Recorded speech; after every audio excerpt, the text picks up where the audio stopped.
Thank you. Thank you for giving us the space here. My name is CHINGBOI, and I come from a small, beautiful state of Manipur in northeast India.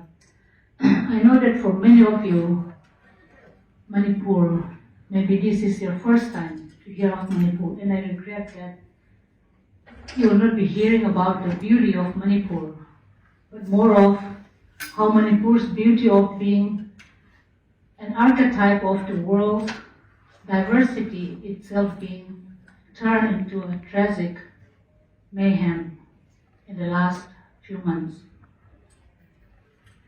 I come from a small tribe by Tezomi, born in a hill district, Lamka, but I was brought up in the capital city, Imphal, which was my home, my family's home, until May the 3rd. Since May 3rd, the Kuki-Zomi, Mar, Mizo tribes were brutally hunted down by the majoritarian, radicalized Métis groups. More than 120 tribal deaths so far confirmed, and there will be more unconfirmed. Over 350 churches and church-related buildings burned. Close to 200 villages burned. Over 50,000 people internally displaced so far. And it is now more and more clear that this violence really is a state-sponsored ethnic cleansing drive against the Kuki-Zomi tribals and encroaching their tribal lands, which they have been inhabiting since time immemorial. Yes, it is primarily an ethnic cleansing drive, but also the religious dimension cannot at all be overlooked, because in fact the violence started from the burning of their churches itself, before burning of the houses and killing started. And also because in a place like ours, our religion, our faith is to the core of our identity. On the evening of May 3, my elderly and ailing parents, who were awaiting heart procedures, had to hide in the dark outside, along with my brother's families and sisters' families in Imphal, because a large mob were screaming and running and shouting and burning the church just next to our house.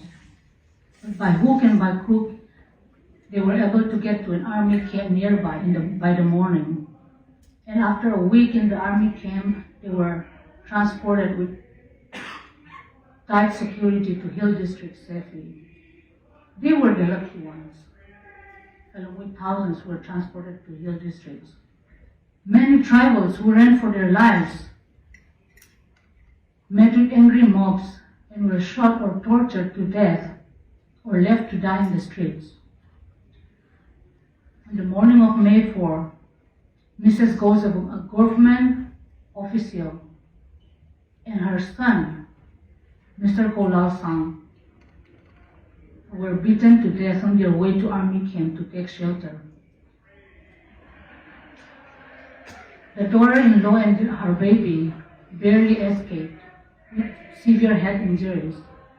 The same morning, Mr. Bumzakin Balte, a government representative, MLA, who was a BJP MLA and also chief advisor to the chief minister, was beaten and left to die on his way back from meeting with the chief minister. His security left him and his driver, who was also a Kuki-Zomi tribe, to the mob.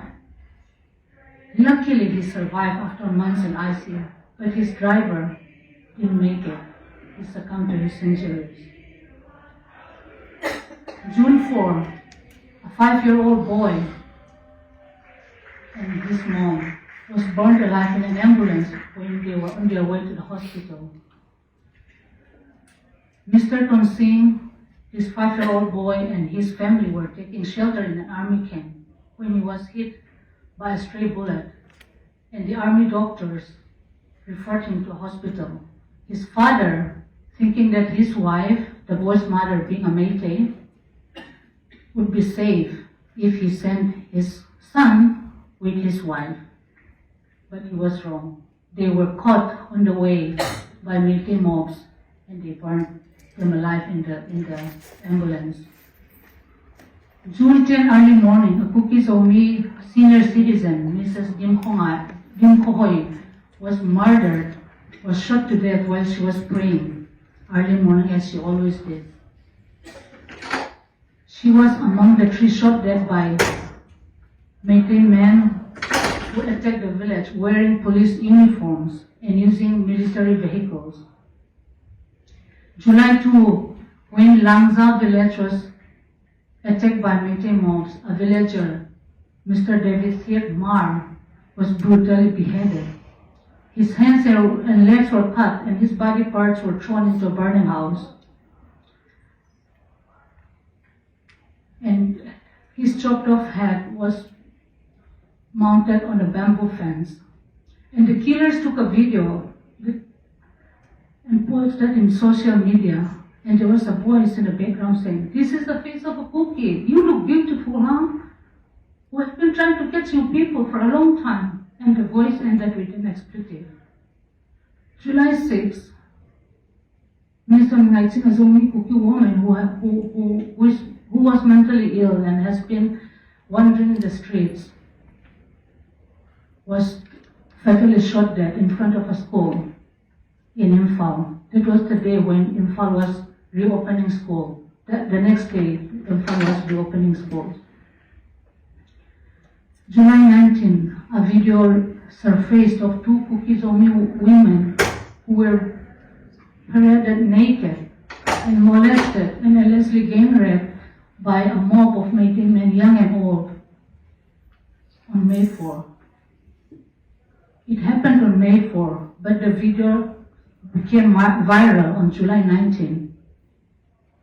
The story had been told of their experience, but nobody listened or nobody wanted to believe until on July 19 when the video of the actual happening of these 2 women paraded naked by a group of men, young and old, molesting in front of everyone. Until this video became viral, nobody listened. The younger brother of one of the women was beaten to death while he was trying to protect his helpless sister. And the husband of the other woman is an Indian Army. He shared his deep remorse, saying his remorse that he could not save his own wife while serving his beloved country, India. And these are just a few of the many, many horrific stories. We were not just killed, but we were hunted, chased away, and slaughtered like animals. We were stripped off of our dignities, our bodies treated as inhumanly as possible, and our sacred worship places were not just burned down, but they were defiled and profaned. No one was spared. Children, mentally ill, elderly, government officials, representatives, even a grandmother praying in the church early morning was not spared. Just because they happen to belong to the Zomi Kuki tribe. And all these atrocities because the Chief Minister Biren government and the radicalized Meitei groups like the Meitei Yipun or the Arambai Tango brand our communities as illegal immigrants, falsely branding us so. But how can we be illegal immigrants in our own land and villages that our forefathers have founded even before the British came? Our grandfathers fought against the British, trying to protect the integrity of India. And the fact is this, we, the Zomi Kuki tribes and our tribal lands were never under the Meitei kingship. We were just put under one administration by the British, so to say, for administrative convenience. And in fact, till today, the MP from the tribal is called the MP of Outer Manipur.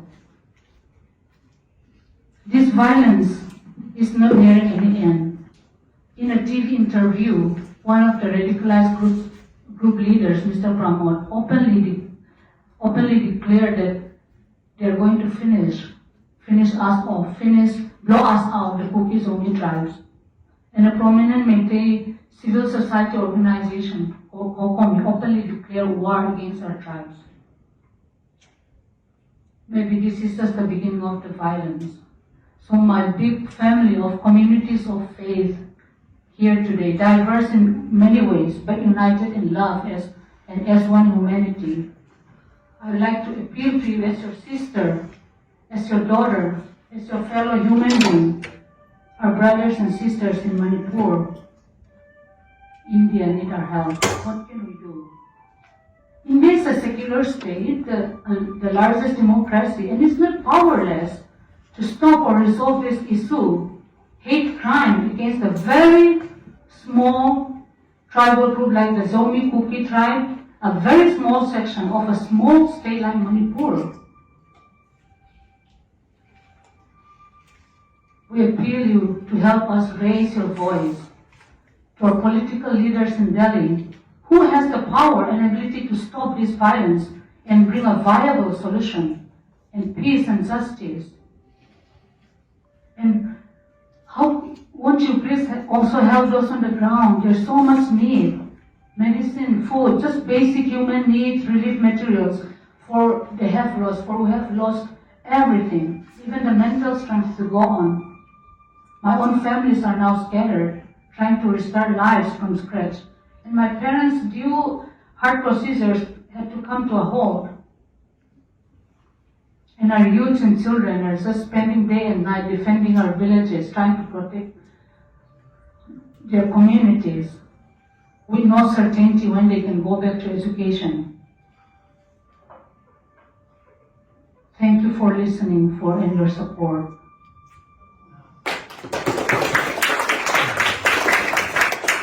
Thank you so much for, a heartbreaking truth-telling. And I think that's, if you've already picked up on that, if you read the newspaper or you're hearing the news, a lot of this hard stuff isn't making it in. So it could be a surprise to hear the kind of crimes that are happening on a regular basis in places like Manipur.